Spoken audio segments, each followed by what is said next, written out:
বাংলাদেশের বোধহয় সবচেয়ে বেশি টেনশন থাকে কৃষক। জন্ম দিলেও টেনশন, জব দিলেও টেনশন, কুয়া নাইলেও টেনশন, একবেলা টেনশন থাকে। সবচেয়ে বেশি টেনশন থাকে যে কৃষক।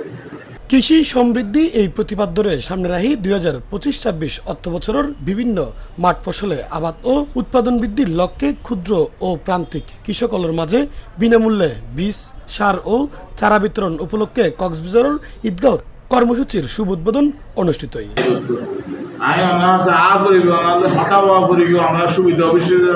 বৃহস্পতিবার 2 জুন দুপুরে ঈদগাঁও উপজেলা প্রশাসন ও কৃষি সম্প্রসারণ অধিদপ্তর কক্সবাজারের আয়োজনে অনুষ্ঠিত এই কর্মসূচিত সদর রামু ঈদগাঁও আসনের সংসদ সদস্য লুৎফুর রহমান কাজল প্রধান অতিথি হিসেবে উপস্থিত থাইরে এই কর্মসূচি উদ্বোধন করে। উপজেলা নির্বাহী কর্মকর্তা মংসিং নুমারমার সভাপতিত্বে অনুষ্ঠানত বিশেষ অতিথি আছিল কৃষি সম্প্রসারণ অধিদপ্তরের কক্সবাজারের উপপরিচালক ডক্টর বিমল কুমার প্রামাণিক, উপজেলা বিএনপির সভাপতি আবুল কালাম, সাধারণ সম্পাদক সেলিম মাহমুদ, সাংগঠনিক সম্পাদক আব্দুল শকুর, বিএনপি নেতা মোজাম্মেল হক, নুরুল আলম মেম্বার, উপজেলা যুবদলের আহ্বায়ক কামাল হোসেন সহ কৃষি বিভাগের কর্মকর্তা, উপজেলা প্রশাসনের বিভিন্ন পর্যায়ের কর্মকর্তা সহ বিপুল সংখ্যক কৃষক উপস্থিত আছে। প্রধান অতিথির বক্তব্য লুৎফুর রহমান কাজল হয় কৃষক বাঁচিলি বাঁচিব দেশ, কৃষি সমৃদ্ধ হলে দেশের অর্থনীতি আরো শক্তিশালী হবে। সবজি চাষ দিন, সবজি দাম ছাড়া কিন্তু আড়া বছর